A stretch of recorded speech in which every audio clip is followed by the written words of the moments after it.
వదలనే.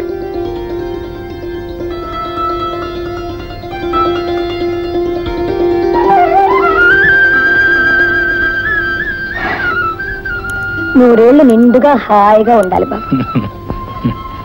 మురళి, ఈరోజు నాకెంతో సంతోషంగా ఉందిరా. ఎందుకో తెలుసారా, ఇప్పుడే లక్షణంగా మొదటిసారి నువ్వు ఇంట్లో ఉంటున్నావు. లక్షణం ఏ లక్షణం పంచ జారిపోతుంటే. చాలు చాలే, నువ్వు వేసుకునే ప్యాంట్ల కన్నా ఈ పంచ బాగుంది. కావాలంటే పిన్ను పెట్టుకో. మురళి, గొప్పతనం ఎవరిదని నాకు తెలుసు. చాలు చాలే. ఇల్లాలు లక్షణమైంది వస్తే అది తల్లిదండ్రుల గొప్పతనం. ఇంటాయన లక్షణంగా ఉంటే అది ఇల్లాలి గొప్పతనం. శీఘ్రమేవ కళ్యాణ ప్రాప్తిరస్తు. ఏమా చలుగుతాయా?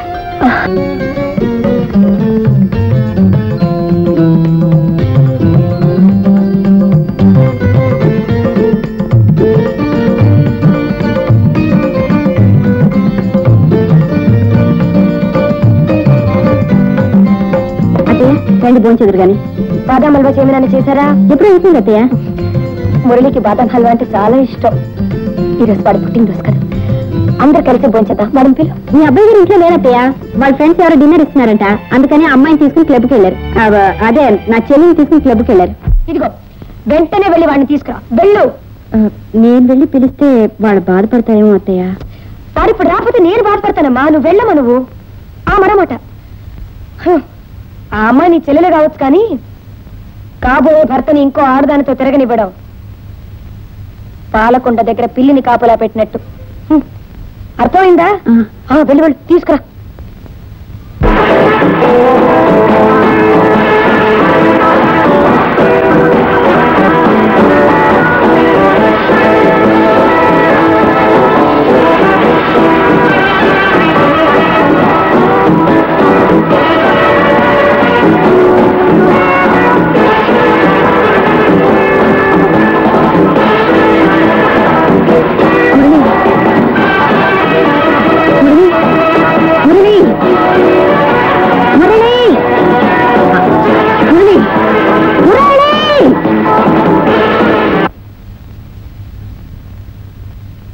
అత్తయ్య గారు మిమ్మల్ని వెంటనే ఇంటికి తీసుకురామని చెప్పారు.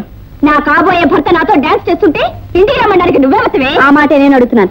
అత్తయ్య గారు పర్మిషన్ లేకుండా ఆయనకు తీసుకురావడానికి నీకెంత ధైర్యం? ఇదిగో ఇంకోసారి ఆ మాట నాటే పళ్ళు రాలిపోతాయి. ముందు నీ పళ్ళే రాలుతాయి. ఇది రాలమంటే చూద్దాం.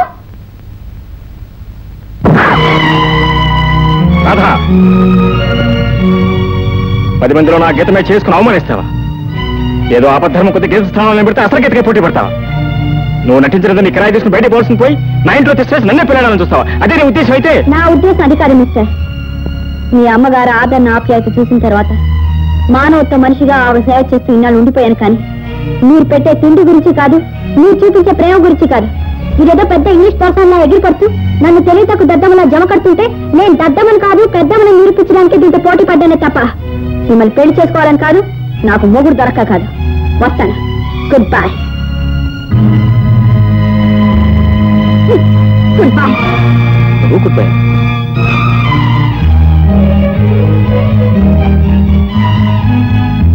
గీత, ఎక్కడ నువ్వు వెళ్ళేది? రాధని అవమానించినందుకు లెఫ్ట్ అండ్ రైట్ ఇచ్చాను కదా, ఇంకా నీ కోపం తగ్గిపోతేలా? Please don't go. ఇంత అవమానం జరిగిన తర్వాత ఇంకా ఇంట్లో ఉండడానికి నాకెవరో సిగ్గులేదనుకుంటున్నావా? నేను మా ఇంటికి వెళ్ళిపోతున్నాను. గీత ప్లీజ్. బాబు కులాసా ఏమా బాగున్నావా? రండి. ఏమా గీత, ఈ పెట్టి నువ్వు ఎక్కడి ప్రయాణం? అమ్మా, మురళి నాకు అన్యాయం చేశాడమ్మా. ఏమిటి కొంప తీసి నిన్ను లవ్ చేయడం మానేసి మరొక అమ్మాయిని లవ్ చేస్తున్నాడా? అది కదండి, అసలు ఏం జరిగిందంటే, రండి ముందు కూర్చోండి. కూర్చోండి కూర్చోండి. అన్నయ్య గారు రండి. కమింగ్. అసలు ఏం జరిగిందంటేనండి, ఆ మధ్య మా అమ్మగారికి చాలా సీరియస్గా జబ్బు చేసిందండి.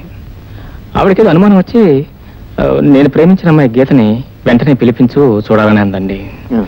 సరే నేను వెంటనే వైజాగ్ ట్రంకాలు చేశానండి. అన్నగారు మీకు కూడా గుర్తుంది, ఆ రోజు మీతో ట్రంకాలు ఆ సందర్భంలోనే గీతను గట్టిగా రమ్మని నేను అడిగాను. నోనో, నాకు ఒక్క పిల్లకి పురుడు అయ్యే టైము, పురుడు అయ్యే వరకు నేను రానందండి. యువతలేమో మా అమ్మగారు గీతను చూడాలని, అవతల గీత రానని. నేనేం చేయాలి చెప్పండి? ఆలోచించి రాధనే అమ్మాయిని గీత అనే పేరుతో ఇంట్లో తీసుకొచ్చి పెట్టాను. ఇంతలో అసలు గీత గారు ప్రవేశించారు. ఈవిడ వచ్చిన దగ్గర నుంచి అసలు గీతకి నగలి గీత పోట్లాటాను. అప్పటికే నేను అసలు గీతనే సపోర్ట్ చేస్తూ వచ్చానండి. ఎంత సపోర్ట్ చేస్తే మాత్రం నా భర్తని తీసుకుని ఇల్లు వెళ్ళిపోతా అంటే నేనేం చేయగలను చెప్పండి? అసలు ఇది న్యాయమా? ఇది ధర్మమా? చూడు బాబు, గీతకు వయసు మాత్రం పెరిగిందే గానీ మనసు మాత్రం ఎప్పుడు పసి మనసే. మరీ చిన్నపిల్ల వ్యవహారం అండి. దాని కోపం నువ్వే పట్టించుకోవద్దు బాబు. చూడు గీత, నీతో పాటు మేము కూడా ఇక్కడే సెటిల్ అయిపోవడం మేము వస్తే నువ్వు వెళ్ళిపోవడం ఏం బాగోలేదు గీత. ఓహో, మీరంతా అందుకే వచ్చారనమాట. మీరందరూ కట్టకట్టుకొని ఇక్కడే కూర్చోండి, నేను వెళ్తాను. అక్కడ పోతుంది గీత, గీత, ఏమండి ఏ అఘాత్యం చేసుకుంటుందో ఏమో, పదండి. అవును నిజమే. చూడు బాబు, గీత కోపం ఉత్త తాటాకులమంట. ఎలాగో నాకు చెప్పి త్వరలో నేను తీసుకొచ్చేస్తాను. బాబు అలాగే. తప్పకుండా తీసుకురండి. అలాగే అలాగే.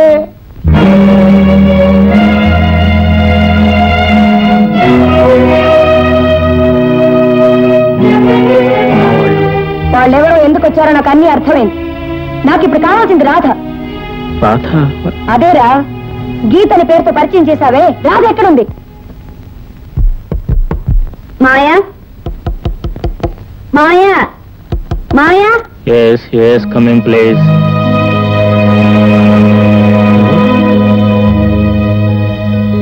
చెప్పా పెట్టుకుని ఎక్కడికి వెళ్ళావు? ఎన్నాళ్ళు ఎక్కడున్నావు?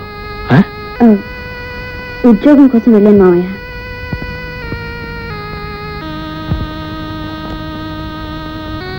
అది కాదమ్మా, ఉద్యోగానికి ఇప్పుడు అంత అవసరం వచ్చింది.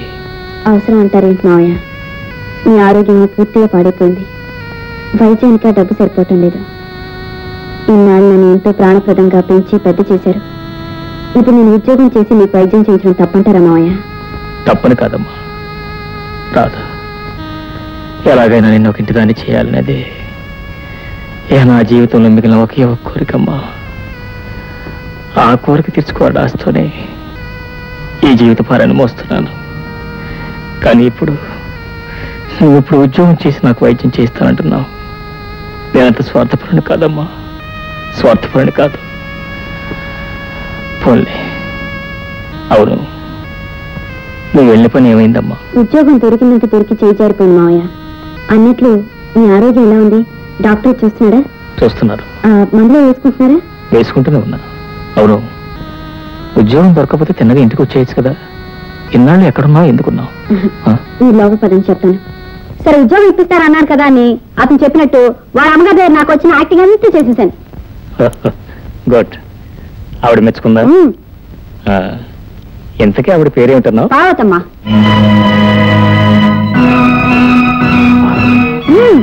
వాళ్ళ పెద్ద మనం కాయట కూడా ఉంది మావయ్య. ఆవిడగారు కొడుకు అచ్చు నీలాగే ఉన్నాడు. వయసులో ఉన్నప్పుడు మీరు కూడా అలాగే ఉండేవారేమో.